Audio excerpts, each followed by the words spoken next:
Have you ever wondered what puts the brakes on life? From a single plant in a pot to a whole forest, something always sets the limit.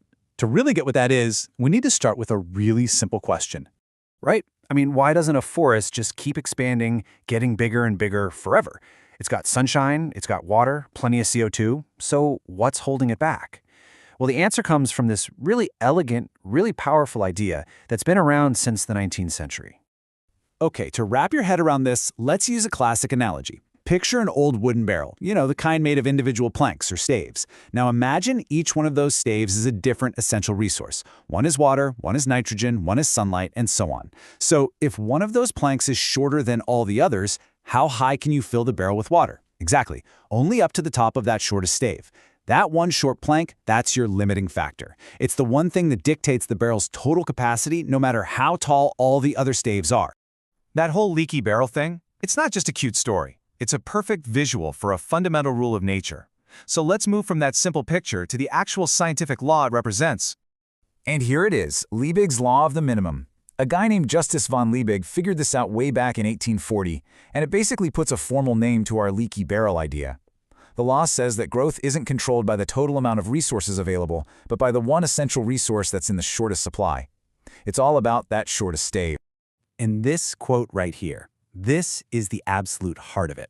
It's a subtle point, but it's so important. It's not about which resource you have the least of in total. It's about which one is going to run out first, based on what the organism actually needs to grow.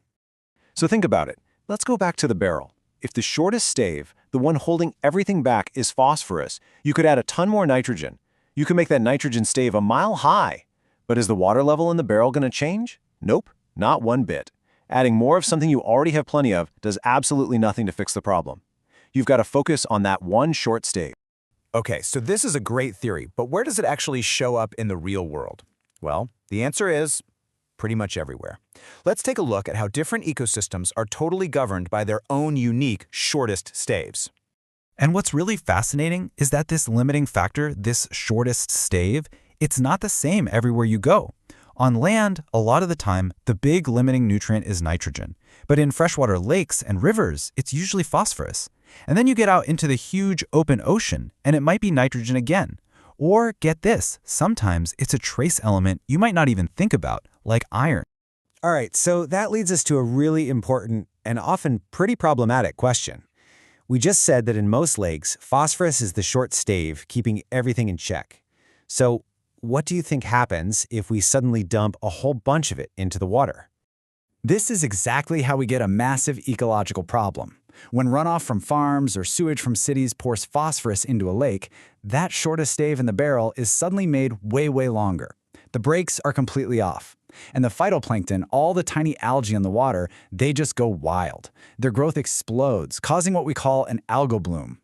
The whole process is called eutrophication, and it can literally choke the oxygen out of the water, killing off fish and changing the entire ecosystem. And it's not just about the big guys like nitrogen and phosphorus. I mean, check this out. In huge stretches of the open ocean, the entire food web can be held back by just a tiny, tiny amount of iron. It's so powerful that in experiments where scientists have added just a little bit of iron to the water, they've set off these enormous phytoplankton blooms that are so big you can actually see them from space. That's Liebig's law in action on a massive scale. Okay, so we've got the core idea down. But you know how it is in science, right? The story never ends there. The law has been tweaked and refined over the years, and there are a couple of important details we should really dig into. Now here's something that can be a bit confusing. It's easy to mix up Liebig's law with another idea called Shelford's law of tolerance, but they aren't fighting each other. They actually work together. Think of it like this. Liebig's law is about scarcity. It says a plant needs at least a certain amount of a nutrient to grow. Shelford's law is about a range. It says the temperature can't be too cold, but it also can't be too hot. It's about stress from having too little or too much of something. And of course, modern ecology has found that things can get a little more complicated. For instance, sometimes you have two staves in the barrel that are almost the same short height. We call that co-limitation. And get this, the shortest stave can actually change. The limiting factor in the spring might be totally different from the one in the summer. But even with all these new layers, Liebig's law is still a super powerful starting point for understanding how nature works. So, let's bring this all home. This whole idea isn't just some dusty old historical concept. This law from the 1800s helps us understand everything from modern agriculture to global climate change. The core message is simple, and it's powerful. The scarcest resource always rules. So, if you take away just one single thing today, let it be this. This is the whole law, right here, in one sentence. Growth and productivity are determined by the scarcest essential resource, regardless of how much of everything else you have. And that leaves us with a pretty deep final thought.